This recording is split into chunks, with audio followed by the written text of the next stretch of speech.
Cepetan, mau mulai nggak? Bentar, sabar. Gue kan panggil, terus dia bilang iya, terus gue bilang, Bapak ingin memindahkan sekolahmu. Ah, Lu yang terus? bikin teksnya dong, Ocha. hah? Lu yang bikin teksnya itu. Iya ya. Bukan gua. Nah, Maksudnya, Mulai!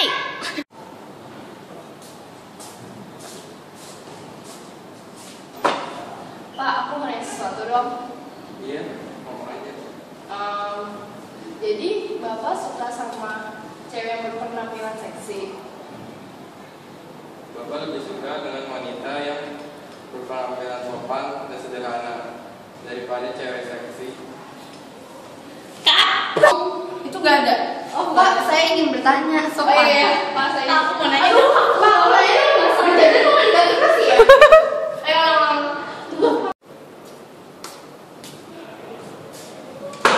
Pak, saya ingin bertanya dong. Ya kayak nanya guru. Pak Leo, tanya dong. Jangan pakai dong. Jangan pakai dong. Coba gitu. Coba dulu jangan direkam dulu. Pak, saya ingin bertanya. Oke, bisa. Bisa ya? Apakah Bapak gitu ya? Ngomong pakai apakah? Apakah? Oh iya, boleh. Pada tanggal 6 Juni tahun 1901, lahirlah seorang anak dari seorang pedagang Raden Sukami dan Ida Ayu Nyamanrai. Ketika kecil, Soekarno tinggal bersama kakeknya, Raden Harjokromo, di Tulungagung, Jawa Timur. Ia bersekolah pertama kali di Tulungagung hingga pindah ke Mojokerto mengikuti orang tuanya. 3. Nak, saya ingin bertanya, ayah ingin bicara. Pada apa ya? Ayah ingin memindahkan kamu sekolah di Mojokerto dan tinggal bersama kakekmu. 3. Kenapa mesti pindah ke Mojokerto ya? Padahal di sini saya udah memiliki banyak teman dan kalau di sana saya akan tinggal sama siapa? Soalnya ayah sudah melihat pendidikan yang jauh lebih bagus di Mojokerto. Dan mulai dari Mojokerto juga, kamu akan mendapatkan universitas yang lebih bagus ketika kamu lulus sekolah dari sana. Saat lulus SMA di Mojokerto, ia melanjutkan pendidikannya di Bandung. Setelah lulus dari universitas yang sekarang bernama ITB, ia masuk ke dunia politik.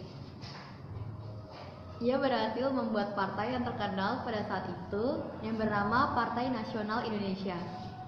Partai ini didirikan mulai tanggal 4 Juli 1927. Pada tahun 1929, PNI dianggap membahayakan Belanda karena menyebarkan ajaran-ajaran pergerakan kemerdekaan sehingga Belanda mengeluarkan perintah penangkapan. Harus mengeluarkan semangat Indonesia. Indonesia harus merdeka, jangan mau dijajah. ya!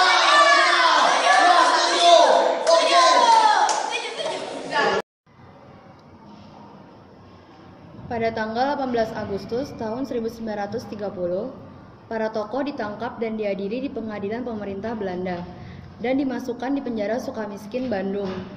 Setelah 2 tahun, ia bebas dari penjara. Kemudian Soekarno mulai membuat partai baru. Namun, Belanda mengetahui kegiatan politik Soekarno, lalu ia dipenjara lagi karena aktivitas politiknya yang dianggap membahayakan politik pemerintah Belanda. Selama di penjara, ia tidak pernah dijenguk oleh orang tuanya. Ia hanya dijenguk oleh kakak perempuannya dan Fatmawati.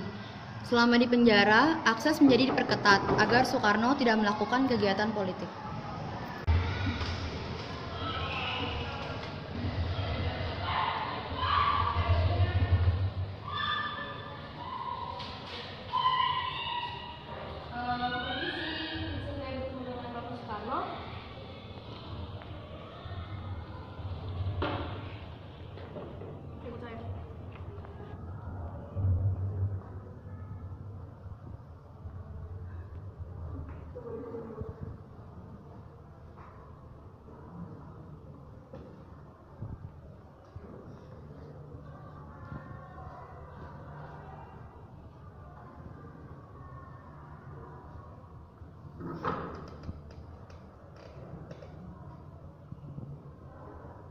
Bagaimana keadaan Ilham? Keadaan politik di luar makin mencekam, terus keadaan di penjara juga semakin dikekang gitu. Terus apa yang harus kita lakukan? Begini saja, sekarang saya akan memberi kamu sebuah celok. Jika keadaan membaik, engkau memberi 1 titik pada telur tersebut. Jika keadaan tersebut keruh, maka beri 2 titik. Jika terjadi pembunuhan secara besar-besaran, maka beri 3 titik. Jika tidak ada apa-apa atau baik-baik saja, maka biarkan telur itu tetap utuh. Keadaan Soekarno sangat memprihatinkan. Kulitnya menjadi menghitam, badannya semakin kurus. Orang tuanya tidak sanggup untuk melihat keadaan Soekarno. Kasus Soekarno disidangkan oleh Belanda. Lalu Soekarno membuat pembelaannya dengan berjudul bernama Indonesia Menggugat. Setelah keluar dari penjara, ia bergabung dengan Partindo. Namun ia kembali ditangkap oleh Belanda. Kemudian diasingkan ke Flores dan 4 tahun kemudian ke Bengkulu.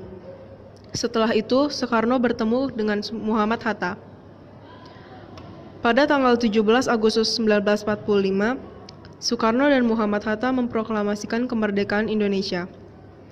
Proklamasi kemerdekaan inilah yang kemudian membawa Ir Soekarno dan Muhammad Hatta diangkat menjadi presiden dan wakil presiden pertama di Republik Indonesia. Pada suatu hari saat sedang beristirahat, Fatmawati mengajukan sebuah pertanyaan kepada Soekarno.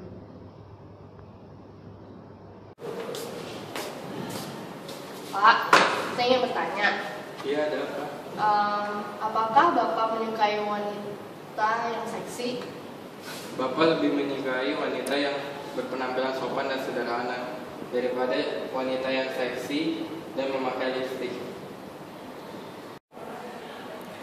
Tahun 1960-an terjadi pemberontakan besar oleh PKI, di mana dari peristiwa ini kemudian membuat pemerintahan Presiden Soekarno dan Orde Lama berakhir, ditandai dengan adanya Super Semar. Lalu menjadikan Soeharto sebagai presiden yang baru. Dengan ini saya menyatakan akan menggantikan Presiden Soekarno sebagai Presiden Republik Indonesia.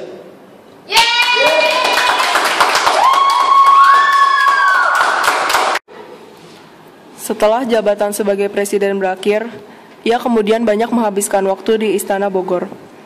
Lama-kelamaan kesehatannya makin menurun dan pada tanggal 21 Juni 1970, Soekarno menghembuskan nafas terakhirnya di RSPAD Gatot Subroto, Jakarta.